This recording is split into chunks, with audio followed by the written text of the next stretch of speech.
পুঁটি মাছ ধুইয়ে কুইটা মুইটা সুন্দর করে ধুয়ে টুয়ে লইছি। পুঁটি মাছ ভাজবো, লবণ দিয়ে হলুদ দিয়ে ভালোভাবে মাখিয়ে নিব। মাখা হয়ে গেছে, ভাজা সুন্দর করে ফ্রাই প্যান বসাই দিয়ে তোর দিয়ে দিলাম। এই হরপুটি মাছ অনেক দিন ধরে খাই না, আমি অনেক প্রায় 10 বছর আগে মনে হয়, বা 5-6 বছর বা 10 বছর এরকম আগে খাইছি।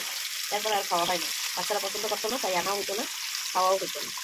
এখন আবার মন চাইছে, তো সেদিন আনাইয়া খাইছি রান্না করে। আজকে আবার একটু রান্না করতেছি, মানে কড়া কড়া করে ভাইজে পরে রান্না করবো। মাছগুলা ভালোভাবে সুন্দর করে ভাজা বসাই দিলাম। দেখি মাছ আমার এক পিঠ ভাজা কেমন হয়েছে উল্টে দিব। কড়া কড়া করে ভাজবো মাছগুলো একবারে, ভালোই হয়ে গেছে। পুরো মাছটা এখন উল্টে দিব। কড়া করে পুঁটি মাছ ভাজা খাইলে মজা লাগবে।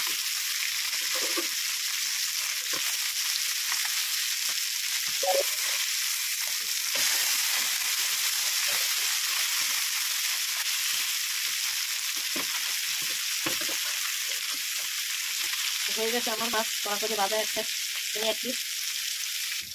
এখন আমার মাছ ভাজা হয়ে গেছে। আমি এই যে হলুদ, মরিচ, পেঁয়াজ, রসুন, জিরা, ধনিয়া এগুলো একটু গোলাই নিয়েছি, এগুলো এই মাছের ভিতরে দিয়ে দিবো। এগুলো করে আমি মাছটা ভাজবো, কষাবো না, আমি এরকম করে সুন্দর করে ভাজবো। আচ্ছা, এটাকে বলে সহজ রান্না, সহজভাবে রান্না করা।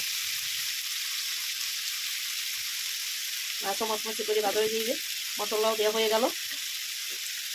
এগুলো করে আপনারা রান্না করে খেয়ে দেখবেন, কিন্তু অনেক মজা লাগে। আমি আগে ট্রাই করছি, তারপর ওগুলো এখন ভিডিও করে রান্না, মানে 3 নাম্বার এটা রান্না করবো। 2বার আমার রান্না করে খাওয়া হয়েছে, 3বারের সময় ভিডিও করতেছি আপনাদের দেখানোর জন্য। আমি আরেকটু তোল দিয়ে দিব, তাহলে মাছটা ভালোভাবে একটু সুন্দর করে হবে। আবার একটু ঢাকনাও দিয়ে দিব। রান্না হলো সহজ, খেতে হবে দুর্দান্ত, খেতে অনেক মজা হবে কিন্তু। এটা এখন আমি আরেকটা কিছু উড়াই দিলাম।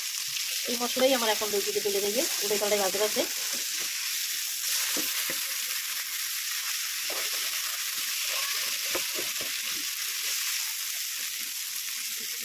এরকম আমি উড়ে পাল্টাই বারবার সুন্দর করে ভেজে নিব। এটা কিন্তু খুবই মজা হবে, সহজভাবে রান্নার পদ্ধতি। তো দেখি চলেন আমার মাছ রান্না কেমন হলো। আসলে দেখতে অনেক সুন্দরই হয়েছে। তো এখন আবার একটু ধনে পাতা দিয়ে দেবো।